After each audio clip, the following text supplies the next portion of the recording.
औज़ुबिल्लाहि मिनश्शैतानिर्रजीम बिस्मिल्लाहिर्रहमानिर्रहीम। I am Mehran Ali Tahir from Tahir academy. जी डियर स्टूडेंट, उम्मीद करता हूँ कि आप सब खैरियत से होंगे।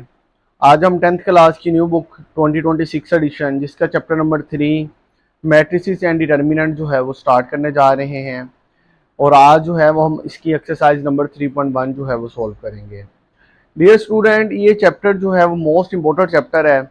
इसी तरह इसमें जो डेफिनेशंस हैं वो मोस्ट इम्पोर्टेंट डेफिनेशंस हैं कि अगर आपको इस चैप्टर की डेफिनेशन जो है वो आएंगी तो आप जो है वो एक्सरसाइज सॉल्व कर पाएंगे। तो डियर स्टूडेंट, सबसे पहले जो है वो हमने इसकी हिस्ट्री पढ़नी है कि लफ्ज़ मैट्रिसेस और डिटर्मिनेंट जो है वो किसने यूज़ किया है, क्या इसकी हिस्ट्री है। तो सबसे पहले जो है वो डियर स्टूडेंट आपके पास क्वेश्चन आ जाएगा, who gave the idea of matrices, कि मैट्रिक्स का तसव्वुर जो है वो किसने पेश किया। ठीक है, मैट्रिक्स को जो है वो उर्दू में कहते हैं कॉलब, कि कॉलब का तसव्वुर, मैट्रिक्स का तसव्वुर जो है वो किसने पेश किया। The word matrix was first used by English mathematician James Sylvesters. ठीक है, सबसे पहले जो है वो जेम्स सिल्वेस्टर्स ने जो है लफ्ज़ मैट्रिक्स जो है वो यूज़ किया। उसके बाद मोस्टली बुक्स में इस मैथमेटिशियन का नाम आ जाता है आर्थर क्ले। ठीक है, अगर आपको सिंपल पूछा जाए who give the idea of matrix, the idea of matrix was given by Arthur Cayley in 1858, तो ये आंसर आप लोगों के पास बिल्कुल एक्यूरेट होगा कि लफ्ज़ जो है वो मैट्रिक्स सबसे पहले जो है वो यूज़ किया था जेम्स सिल्वेस्टर्स ने। उसके बाद आर्थर क्ले ने जो है वो डेवलप की थी द थ्योरी ऑफ मैट्रिक्स। उसके बाद Gottfried William Leibniz are invention of determinant. जैसे इस चैप्टर के दो नाम हैं, एक आपके पास है मैट्रिसेस और दूसरा आपके पास है डिटर्मिनेंट्स। तो मैट्रिक्स जो है वो आपके पास आर्थर क्ले ने जो है वो उसकी इन्वेंशन की, तो उसके बाद जो है वो डिटर्मिनेंट जो है वो विलियम लेबनीज ने इसकी इन्वेंशन की थी। और जे Cramer implied the determinant successfully for solving the system of linear equation। Basically matrix जो है वो सबसे पहले किस में यूज हुआ था कि लीनियर इक्वेशंस को, सिमिल्टेनियस लीनियर इक्वेशंस को सॉल्व करने के लिए जो है वो मैट्रिक्स का जो है वो कंसेप्ट आया था। उसी के लिए जो है वो डिटर्मिनेंट को जो है वो सॉल्व करना शुरू किया गया था। तो डियर स्टूडेंट, ये मैट्रिक्स क्या होते हैं, डिटर्मिनेंट्स क्या होते हैं, इन्हें किस तरीके से सॉल्व किया जाता है, ये तो सिर्फ मैथमेटिशियंस के नाम थे। एमसीक्यूज में पूछे जा सकते हैं या शॉर्ट क्वेश्चंस में पूछे जा सकते हैं कि मैट्रिक्स का तसव्वुर जो है वो किसने पेश किया था। तो आप लोगों ने इसे जो है वो उस लिहाज से याद कर लेना। आगे जो है वो मोस्ट इंपोर्टेंट डेफिनेशन जो है उसकी स्टार्ट हो रही है, डिफाइन मैट्रिक्स, के मैट्रिक्स जो है वो क्या होता है। तो डियर स्टूडेंट, इसे जो है वो अब हम रीड करेंगे। Define matrix. मैट्रिक्स जो है वो आपके पास क्या है, matrix is a rectangular array in a shape. ठीक है, rectangular array in a shape whose element या इंट्रीज, ठीक है, are written in square bracket in specific order. ठीक है, जिसकी इंट्रीज जो है वो आपके पास एक स्पेसिफिक ऑर्डर में स्क्वायर ब्रैकेट में लिखी है, जैसे आपके पास ये लिखा हुआ है। जनरली यहाँ जो है वो आप लोग ऐड कर सकते हैं कि मैट्रिक्स को जो है वो हमेशा डिनोट किया जाता है कैपिटल अल्फाबेट से, और उसमें जो एलिमेंट्स आ जाते हैं उन्हें स्मॉल अल्फाबेट इंग्लिश अल्फाबेट से जो है वो रिटर्न किया जा सकता है। तो डियर स्टूडेंट, मैट्रिक्स में दो चीजें होती हैं, उन दोनों चीजों को जो है वो हम डिस्कस कर लेते हैं। इसमें ये जो है वो आपके पास रो कहलाती है, जैसे इसमें आपके पास रो 1 है, ये आपके पास रो 2 है। इसी तरह डियर स्टूडेंट, ये जो अब आपके पास वर्टिकली लाइन आती है ये आपके पास कॉलम कहलाती है। ठीक है, तो इसे जो है वो आप लोग इस वाली साइड पर लिख लें कि ये अब आपके पास कॉलम 1 है। जैसे इस मैट्रिक्स में पूछा जाए तो दो रो हैं और एक कॉलम है, कि मैट्रिक्स का आपको कंसेप्ट जो है वो क्लियर करने के लिए ये जानना जरूरी है कि इसमें कितनी रोज और कितने कॉलम हैं। इसी तरह डियर स्टूडेंट, आप लोगों के पास बी वाला है तो इसमें देखते हैं कितनी रोज हैं। इसमें एक आपके पास R1 रो 1 है, ये आपके पास रो 2 है। इसी तरह ये अब आपके पास कॉलम 1 है, ये अब आपके पास कॉलम 2 है। जैसे मैंने पहले बताया कि मैट्रिक्स को है जो जनरली हम यूज करते हैं, डिनोट करते हैं, वो कैपिटल अल्फाबेट से करते हैं। जैसे आपके पास अब आ जाएगा ई, और इसे जब भी हम राइट करते हैं इसमें जो एलिमेंट्स होते हैं उन्हें स्मॉल लेटर से ए बी सी डी, ये भी आप लोग मैट्रिक्स की डेफिनेशन में लिख लीजिएगा। Matrix is a rectangular array in a shape, rectangular अरे होती है शेप में, हुज एलिमेंट जिसके एलिमेंट जो है are written in square bracket, जिससे स्क्वायर ब्रैकेट्स में लिखा जाता है in a specific order. Generally जो है वो आपके पास the matrix are denoted by the capital letter of English alphabet, ये लाइन आप लोग लिख लीजिएगा मैट्रिक्स की डेफिनेशन के साथ ही। Generally the matrix are denoted by capital letter of English alphabet while their elements are denoted by small letter, अब के उनके एलिमेंट जो है वो हमेशा स्मॉल लेटर्स में लिखे जाते हैं। और इसमें जो है वो डियर स्टूडेंट अगर हमने रो और कॉलम देखना है तो आपके पास जो है वो क्या होगा, ये आपके पास रो 1 है, ये आपके पास रो 2 है, ये अब आपके पास कॉलम 1 है, ये आपके पास कॉलम 2 है। तो डियर स्टूडेंट पहला क्वेश्चन जो है वो एक्सरसाइज का आपका इसी बेस पर होगा कि आपने उस मैट्रिक्स में बताना है कि कितनी रो हैं और कितनी कॉलम है। तो उस एक्सरसाइज को शुरू करने से पहले जो 2-3 डेफिनेशन है वो मोस्ट इंपोर्टेंट है, जैसे डिफाइंड मैट्रिक्स, ये आप लोगों ने अच्छी तरीके से डियर स्टूडेंट याद कर लेनी है। उसके बाद वेरी इंपॉर्टेंट डेफिनेशन जो कि आपके पूरे चैप्टर में जो है वो यूज होनी है वो है define order of matrix. Define order of matrix क्या है? If a matrix has m number of rows and n number of columns, then the order is m by n. Read as m by n. जैसे मैं अभी लिखने लगा हूं m by n। n जो m जो है वो डियर स्टूडेंट आप लोगों के पास क्या होता है और n जो है वो आपके पास क्या होता है, इसे हम लिख सकते हैं number of rose, number of column. अक्सर जो है वो डियर स्टूडेंट मैं इसे याद करवाने के लिए स्टूडेंट्स को कहता हूं कि आप लोग इसे इस अंदाज में लिखा करें रो बाय कॉलम, तो आपको ऑर्डर जो है वो याद रहेगा। इसकी कुछ एग्जांपल जो है वो डियर स्टूडेंट हम देखते हैं, उसके बाद जो है आपको ऑर्डर और मैट्रिक्स की जो है वो डेफिनेशन याद हो जाएगी। इसके ऊपर लिख लें, वेरी इंपॉर्टेंट डेफिनेशन है, बहुत दफा एग्जाम में पूछी जा चुकी है ये। तो डियर स्टूडेंट आप लोगों के पास है ए मैट्रिक्स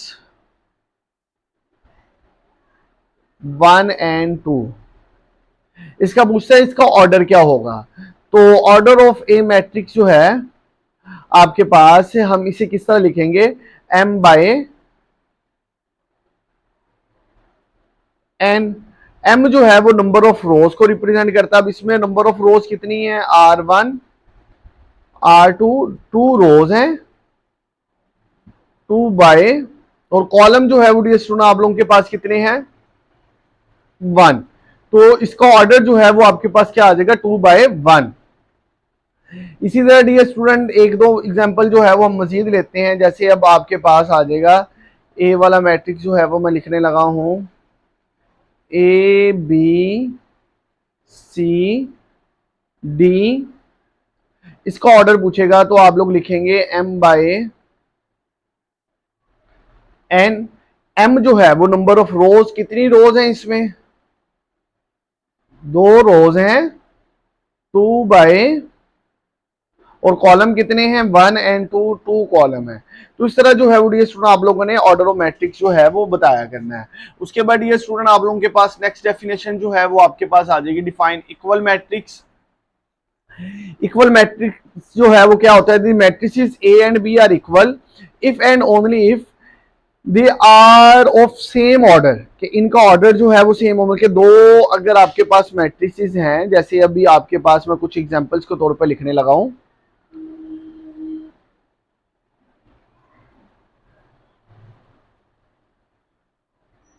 अगर आपके पास है ए 1 2 3 4, बी अब आपके पास है 1 3, सी अब आपके पास है 2 4, डी अब आपके पास है ए बी सी डी, और ई जो है वो अब आपके पास है 1 2 3 4। तो डियर स्टूडेंट, इस वाले लफ्ज पर आपने गौर करना है। क्या लिखा हुआ है? If and only if. If and only if से मुराद होता है कि दोनों कंडीशन जो है वो सेटिस्फाई होनी चाहिए। कि अगर आपके पास दो मैट्रिसेस हैं ए और बी, या कोई भी ए बी सी डी ई कोई दो मैट्रिक्सेस हैं, तो उनके सबसे पहले जो है वो ऑर्डर जो है वो सेम होनी चाहिए, सेम ऑर्डर। जैसे इसका ऑर्डर जो है वो अब आपके पास क्या है? 2/2। इसका ऑर्डर क्या है? दो रो है 2/1। इसका ऑर्डर क्या है? 2/1। इसका ऑर्डर क्या है? 2/2। इसका ऑर्डर क्या है? 2/2। तो डियर स्टूडेंट, इसमें अब आप लोगों ने क्या देखना था? यही देखना था सबसे पहले जो इसकी ऑप्शन थी कि इनके ऑर्डर सेम होने चाहिए। अब ऑर्डर किन किन के सेम है? ए के, डी के और ई के ऑर्डर सेम है, और इसी तरह बी और सी के ऑर्डर जो है वो सेम है। ठीक है। दूसरी जो ऑप्शन है इसमें वो ये है कोरोस्पोंडिंग इंटरीज। कोरोस्पोंडिंग जो है वो कहते हैं मुतनाजरा एलिमेंट कहते हैं, इंटरीज कहते हैं, रुकन कहते हैं। सेम एक जैसे। कि मुतनाज़ा रुकन से मुराद ये है कि अगर इधर 1 है तो इधर भी 1 होना चाहिए, अगर इधर 2 है तो इधर भी 2 होना चाहिए, अगर इधर 3 है तो इधर भी 3 होना चाहिए। तो डियर स्टूडेंट, अभी आप लोग देखें कि इस सारे ऑप्शंस में आपके पास जस्ट ए और ई एक ऐसे एलिमेंट है जो आपस में इक्वल हैं। इनके ऑर्डर तो सेम थे, जैसे बी और सी का ऑर्डर सेम है, लेकिन बी और सी के क्रॉसपोंडिंग इंट्रीज जो है वो डियर स्टूडेंट आप लोगों के पास सेम नहीं है। जिनकी इंट्रीज जो है वो आपके पास सेम नहीं है, तो वो आपके पास जो है वो इक्वल मैट्रिक्स नहीं कहलाएंगे। तो डियर स्टूडेंट, ये मोस्ट इंपोर्टेंट डेफिनेशन थी तीन। Define matrix, define order of matrix और डिफाइन इक्वल मैट्रिक्स। अगर ये आपको तीनों डेफिनेशंस आएंगी तो डियर स्टूडेंट आप लोगों को जो है वो एक्सरसाइज के क्वेश्चन जो है वो करने इंतहाई आसान हो जाएंगे। तो आइए चलते हैं एक्सरसाइज नंबर 3.1 पर। तो डियर स्टूडेंट, क्वेश्चन नंबर 1 जो है वो आपके पास है, right the number of rose and column. Number of रोज और कॉलम जो है वो बताने हैं। अब इसमें कुछ मैट्रिक्स जो है वो आपके पास दे दिए गए हैं। जैसे आपके पास ए वाला मैट्रिक्स है, वो अब आपके पास क्या है? 0 0 0 0। इसी तरह आपके पास बी वाला है 3 4 7।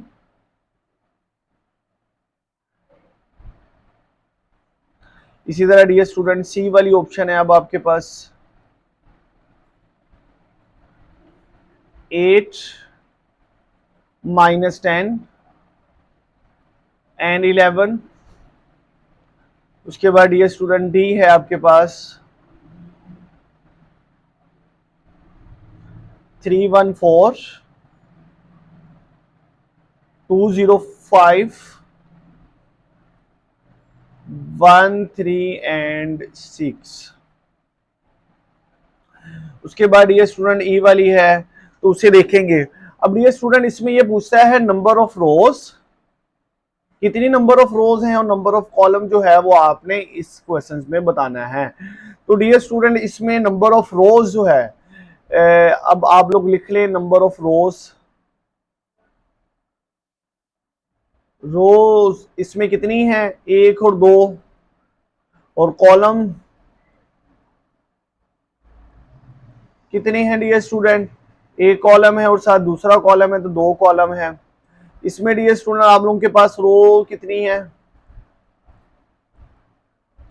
1 2 3, 3 रोज हैं। कॉलम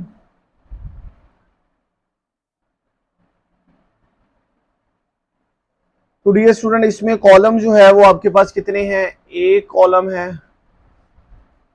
अब इस क्वेश्चन में डियर स्टूडेंट आप लोगों के पास रो जो है वो कितनी है? अब देखें सिर्फ एक ही रो जो है वो लग रही है आपके पास, और column dear student 1 2 and 3। Column जो है वो आपके पास कितने हैं? 3।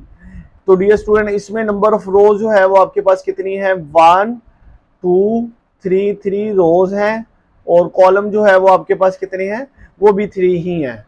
तो डियर स्टूडेंट इस तरह जो है वो अब आपके पास इसका लास्ट वाला पार्ट जो है वो रह गया है। ई वाली ऑप्शन जो है वो लिख लेते हैं और उसमें नंबर ऑफ रोज और कॉलम जो है वो हम बता देते हैं। जस्ट आपने नंबर ऑफ रोज और कॉलम ही बताने डियर स्टूडेंट।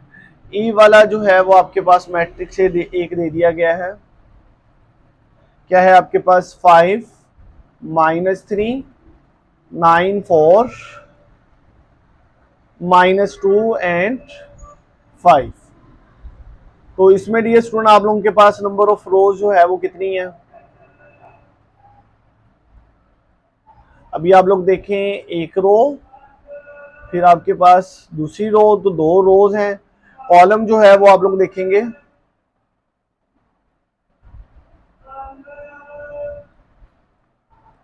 कॉलम जो है वो आपके पास 1 2 एंड 3 जो है वो आपके पास डियर स्टूडेंट आपके पास कॉलम आ जाएंगे। इसमें डियर स्टूडेंट बहुत ही आसान है कि रोज जो है वो क्या होती है, entries written in horizontal line, ठीक है।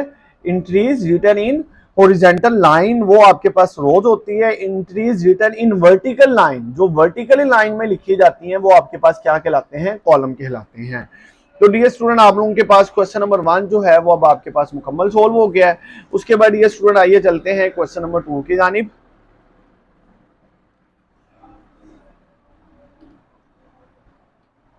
क्वेश्चन नंबर 2 में डियर स्टूडेंट आप लोगों के पास क्या कहता है,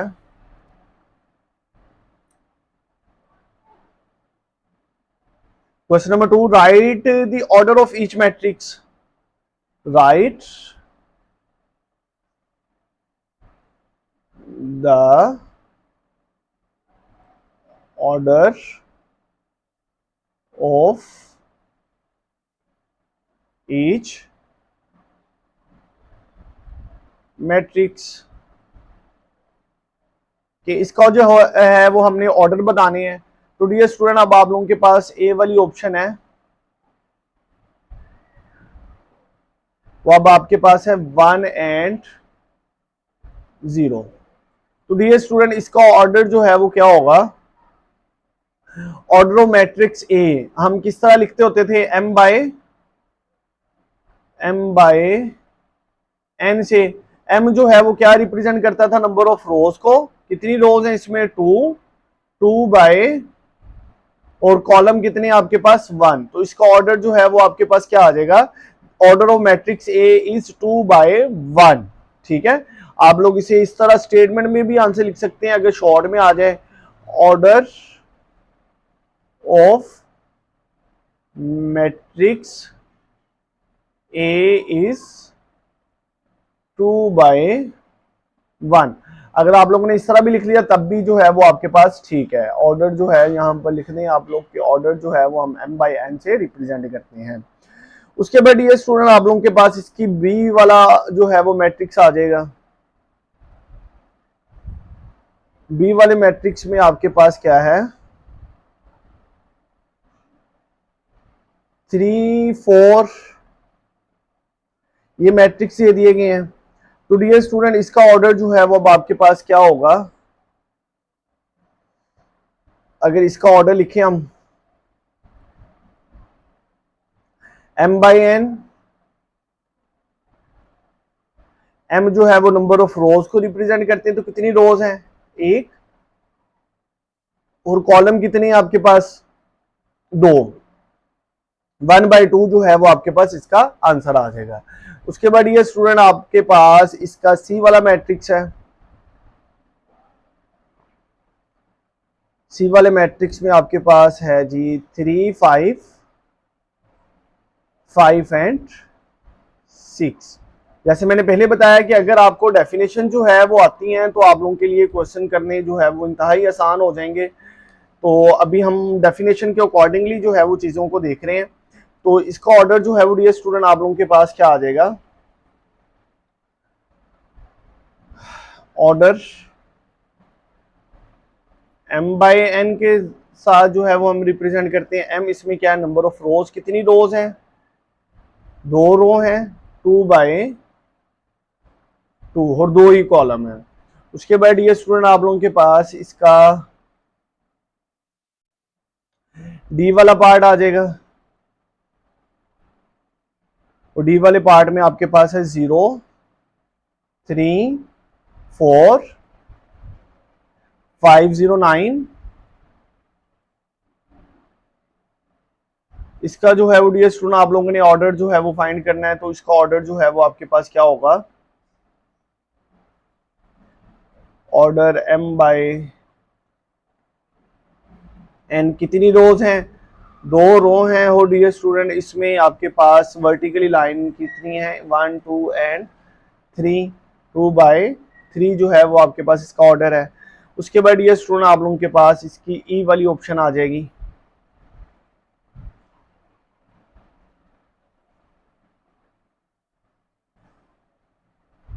035 और साथ 146, और इसी तरह आपके पास एक एफ वाला जो है वो गिवन है, वो है आपके पास 5। तो डियर स्टूडेंट इनके जो है वो आपने जस्ट ऑर्डर बताने हैं, तो आपके पास ऑर्डर जो है वो अब क्या आ जाएंगे वो देखते हैं। इसका ऑर्डर जो है वो डियर स्टूडेंट आप लोगों के पास क्या होगा, m/n, इसका भी m/n। अब इसका ऑर्डर दिया स्टूडेंट आप लोगों के पास कितनी रोज हैं, 1 2 3, 3 रो हैं, 3 बाय कितने कॉलम है, 2, और इसका ऑर्डर एक रो है और एक ही कॉलम है, 1/1। तो इस तरह जो है वो स्टूडेंट आप लोगों के पास इसके क्वेश्चन जो है वो आपके पास सोल्व हो गए। उसके बाद ये स्टूडेंट आप लोगों के पास क्वेश्चन नंबर 3,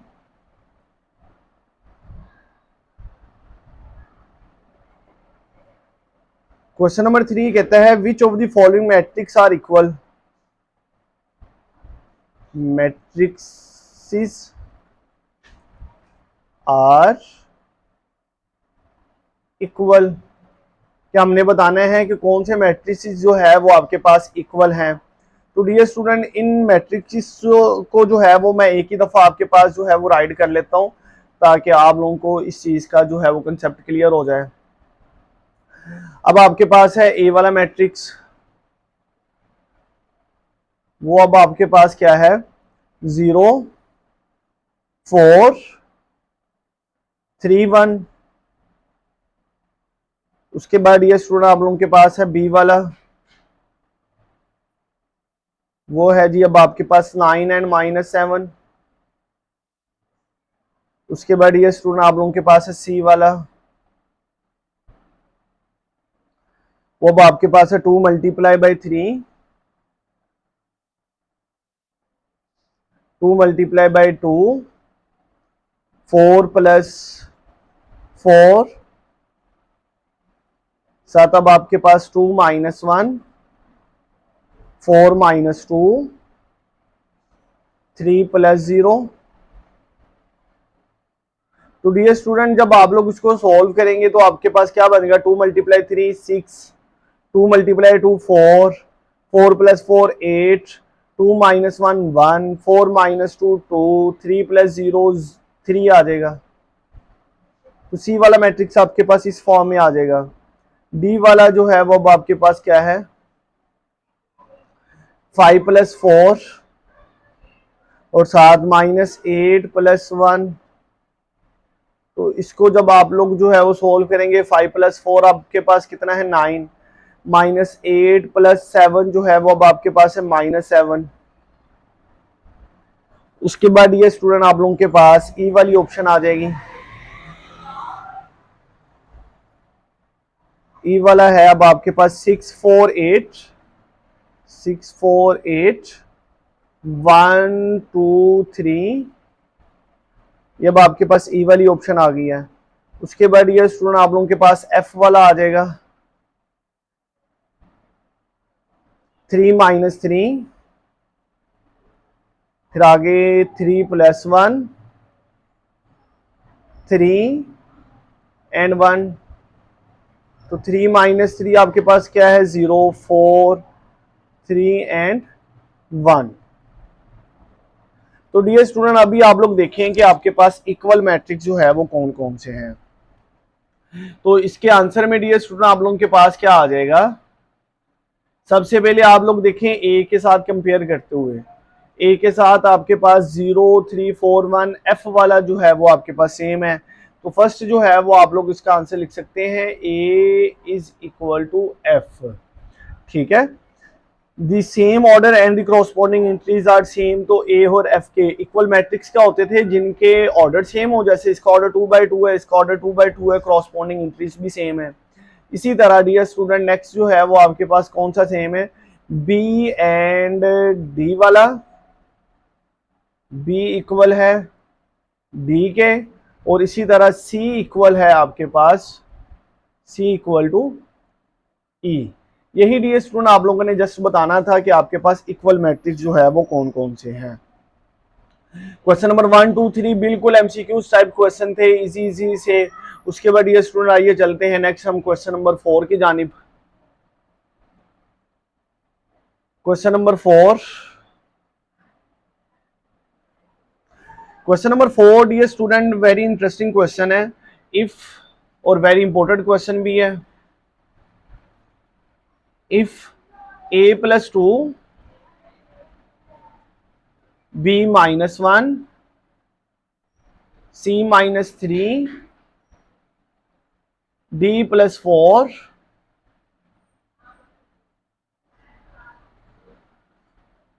ये आपके पास इक्वल हैं 5 6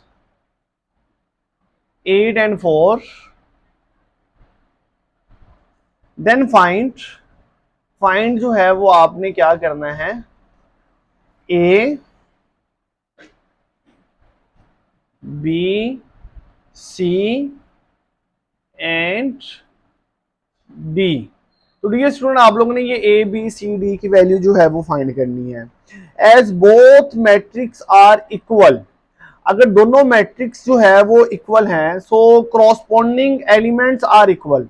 डियर स्टूडेंट हमने इक्वल मैट्रिक्स क्या पढ़ा था, ये अब गिवन है ना हमारे पास ये वाली स्टेटमेंट कि ये आपके पास इक्वल है। इक्वल में क्या होता है कि ऑर्डर सेम हो और साथ क्रॉसपॉन्डिंग इंट्रीज जो है वो आपस में क्या हो, सेम हो, इक्वल हो। तो डियर स्टूडेंट यहाँ पर क्रॉसपॉन्डिंग इंट्रीज अगर सेम नहीं है तो हम सेम कर लेंगे। तो यहाँ पर जो है वो डियर स्टूडेंट क्रॉसपॉन्डिंग इंट्रीज को जब हम कंपेयर करेंगे तो आप लोगों के पास कंपेयरिंग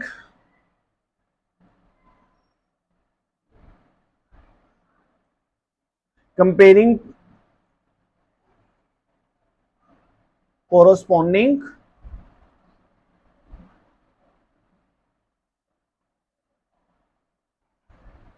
एलिमेंट, तो आपके पास ये स्टूडेंट क्या आ जाएगा, a+2 is equal to 5, c-3 is equal to 8, b-1 is equal to 6, d+4 is equal to 4। यहां से हमने a की वैल्यू निकालनी है, a इज इक्वल टू 5 -2 +2 है, दूसरी तरफ जाके -2 हो जाएगा, a इज इक्वल टू 3। इसी तरह डी स्टूडेंट c की वैल्यू जो है वो आपके पास क्या आ जाएगी, 8 + 3, c इज इक्वल टू अब आपके पास आ जाएगा 11। इसी तरह आपके पास b किसके इक्वल आ जाएगा, 6 -1 है उधर जाके +1, b इज इक्वल टू 7। इसी तरह dear student d is equal to 4 +4 है दूसरी तरफ जाके -4, d इज इक्वल टू 0। तो ये जो है वो डी स्टूडेंट आप लोगों के पास a b c हो d के जो है वो आंसर आ गए हैं। अगर आप लोगों ने चेक करना है कि इक्वल है तो अभी आप लोग देखें इस a की जगह आप लोग अगर पुट करते हैं 3, तो 3 + 2 क्या होता है 5 के ही, 11 - 3 आपके पास किसके इक्वल होता है 8 के ही। तो ये अब आपके पास बिल्कुल एक्यूरेट जो है वो आंसर आए हैं, ठीक है। इसी तरह b अब आपके पास क्या है 7 -1 आपके पास किसके इक्वल होगा 6 के ही इक्वल होगा। तो ये जो है वो डियर स्टूडेंट आप लोगों के पास क्वेश्चन नंबर 4 जो है वो कंप्लीट हो गया। उसके बाद आइए स्टूडेंट चलते हैं क्वेश्चन नंबर 5 की जानिब।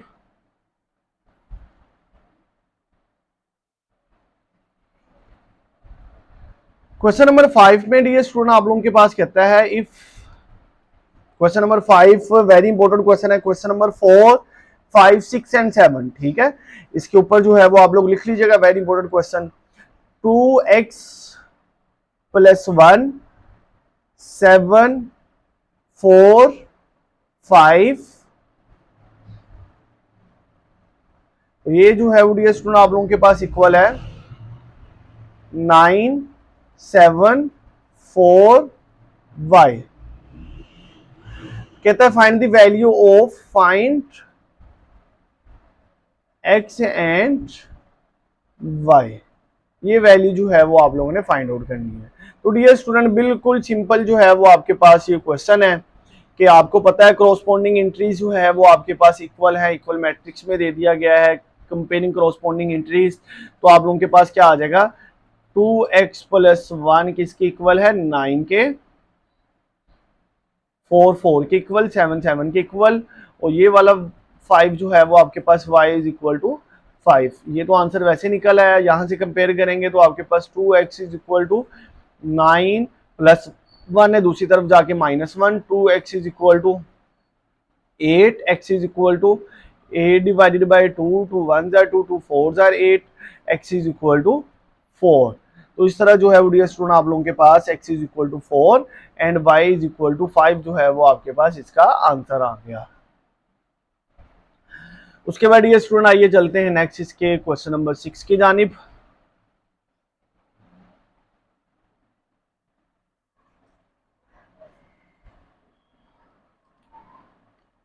क्वेश्चन नंबर 6 जो है वो डियर स्टूडेंट आप लोगों के पास है, सेम इसी तरह के ही क्वेश्चन है डियर स्टूडेंट आप लोगों के पास। इफ दो मैट्रिक्स दे दिए गए हैं a + b, 3b + 2, साथ अब आपके पास 2d -1, 4 = 10, 11, 5, c। Find the value of find a, b, c and d। ये जो है वो आप लोगों ने वैल्यू फाइंड करनी है। तो डियर स्टूडेंट अभी आप लोग जो है वो कंपेयर करेंगे तो अब आपके पास आ जाएगा a + b = 10, फिर अब आपके पास आ जाएगा 2d - 1 = 5, 3b + 2 = 11, वो ये वाला कंपेयर करेंगे तो आपके पास c = 4 आ जाएगा। अब डियर स्टूडेंट यहाँ पर देखिए, यहाँ पर अब आपके पास वैल्यू है a और b की, यहाँ पर d अकेला है, b अकेला है, तो इसकी वैल्यू जो है वो डियर स्टूडेंट हम पहले वैल्यू फाइंड कर लेंगे। अब d की वैल्यू फाइंड करें तो आपके पास आ जाएगा 2d = 5 + 1, 2d = 6, d = 6 divided by 2, 2 1s are 2, 2 3s are 6, d = 3। इसी तरह डी स्टूडेंट बी वाली वैल्यू जो है वो हम फाइंड करते हैं, 3b = 11 - 2, 3b = 9, b = 9 divided by 3, b = 3।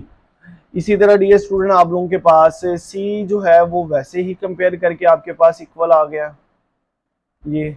अब आप लोगों ने क्या करना है, इस b की वैल्यू जो है वो यहां पर पुट करनी है, पुट b = 3। तो अब आप लोगों के पास डियर स्टूडेंट क्या आ जाएगा, a + 3 = 10।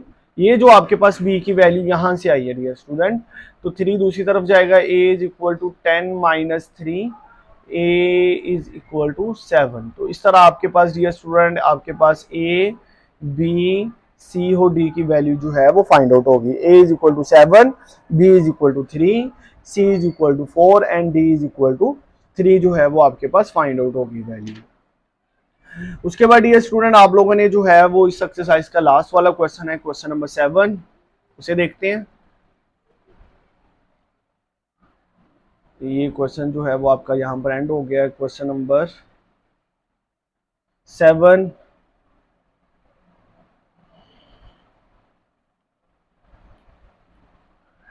तो डियर स्टूडेंट क्वेश्चन नंबर 7 भी जो है वो सेम इसी अंदाज से क्वेश्चन है। If P plus Q 11 5 P minus 2Q bracket अब आपके पास क्लोज इक्वल अब आपके पास दे दिया गया है 6 11 5 एंड 0 के। तो डियर स्टूडेंट आप लोगों ने वैल्यू फाइंड करनी है। फाइंड P एंड Q, ये जो है वो डियर स्टूडेंट आप लोगों ने वैल्यूज फाइंड करनी है। तो डियर स्टूडेंट यहां से जो है वो आपके पास फर्स्ट वैल्यू क्या आ जाएगी, P प्लस Q अब आपके पास किसके इक्वल आएगा, P plus Q is equal to 6 5 5 के इक्वल 11 11 के इक्वल P माइनस 2Q अब आपके पास इक्वल है 0 के। तो इस तरह डियर स्टूडेंट ये अब आपके पास दो इक्वेशंस बन गए हैं। इन दोनों इक्वेशंस को जो है डियर स्टूडेंट हम सॉल्व करके वैल्यूज निकालेंगे।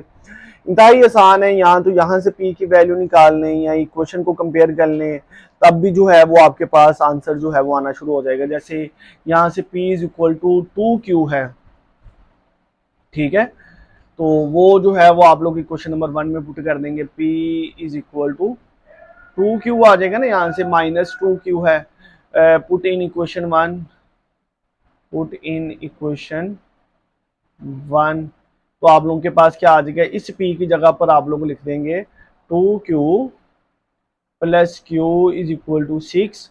ये अब आपके पास 3Q आ जाएगा, 3Q is equal to 6। Q is equal to 6 divided by 3, 3 1 जार 3, 3 2 जार 6, तो आपके पास Q इज इक्वल टू 2 आ जाएगा।